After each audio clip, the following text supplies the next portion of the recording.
The Diddy saga is starting to remind myself of a Game of Thrones at some point here. We have some other information about the Cassie character, and I'm going to call her a character for now because of what we discovered. Um, it's not new news, but it's very, very relevant news.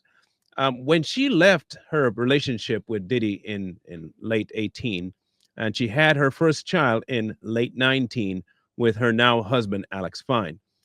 Willie D mentioned some information. I want him to say what he found, um, and y'all can say whether or not it's a little bit odd, or if it's a paying homage. I'm still trying to decide what I think about it, so I'll let him say it.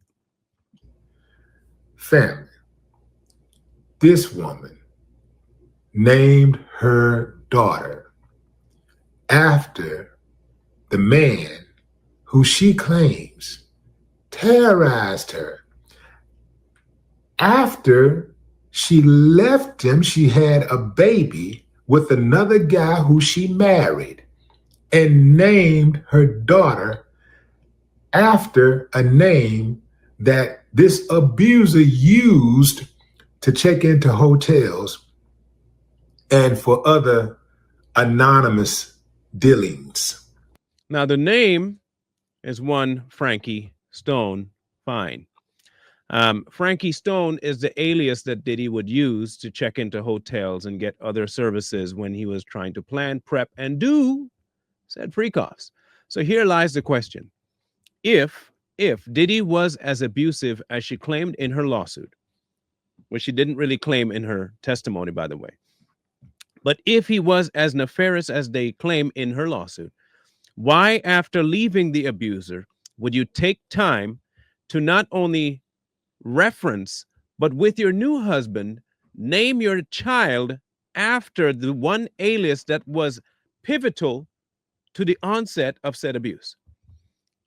We've mentioned before, maybe a trauma bonding thing, but most victims, not all, most victims refrain from having any reference, especially for a lifetime, linked to them.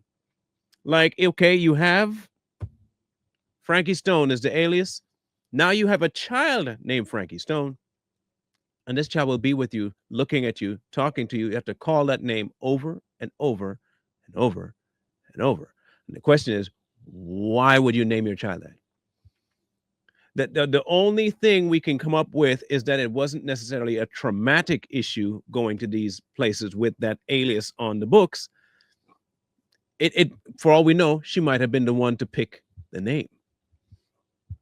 Now, if this comes to light that she was not really as abused as she said she was, this could change the entire dynamic of everything we know that's going on. It may not have a hand in it, but we just found it kind of crazy that this person would say this one thing about the individual that they were running from, only to try and tether themselves to the events by using the one thing that 100% linked them to the abuse. It's just kind of odd. But we'd like to hear your thoughts about that. If you find no issue with it, let us know. If you think it's just her way to try and remind herself not to fall into that trap again, let us know. But if there's a part of you that thinks this is a kind of an odd thing to do, almost to the point of a reminiscing kind of thing, and why would you put it on your child? Let us know that too, because we do find that kind of odd.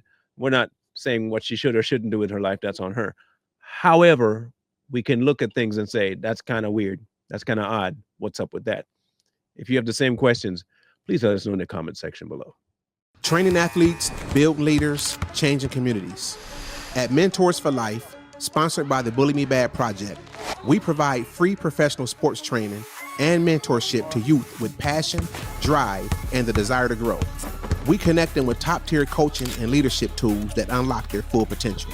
Our athletes train with elite professionals like Coach Cedric Moody of CM3, who's worked with NBA players such as Jaden Ivey and Blake Wesley, and the dynamic team of Tevin Lake and Bobo from T2 Sports Performance. Together, they've trained standout athletes including Notre Dame football stars, NFL offensive lineman Danny Piner, and Kyron Williams. In a school or neighborhood of 1,000 youth, 5 redirected lives can mean 5 future leaders, 5 families spared heartbreak, and 5 powerful stories of hope. And this is backed by research from the Money Smart Athlete Foundation. which shows that athletes have a powerful influence on youth behavior, confidence, and long-term success. We don't just build athletes, we build mentors.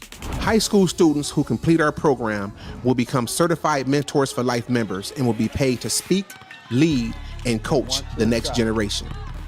To support Mentors for Life, all you have to do is click here if you're on a mobile device, or click here if you're on a computer to donate or learn more. Or you can reach us directly at mentorsforlife574@gmail.com. You can also subscribe to our YouTube channel, Mentors for Life. Donate today and help save our youth.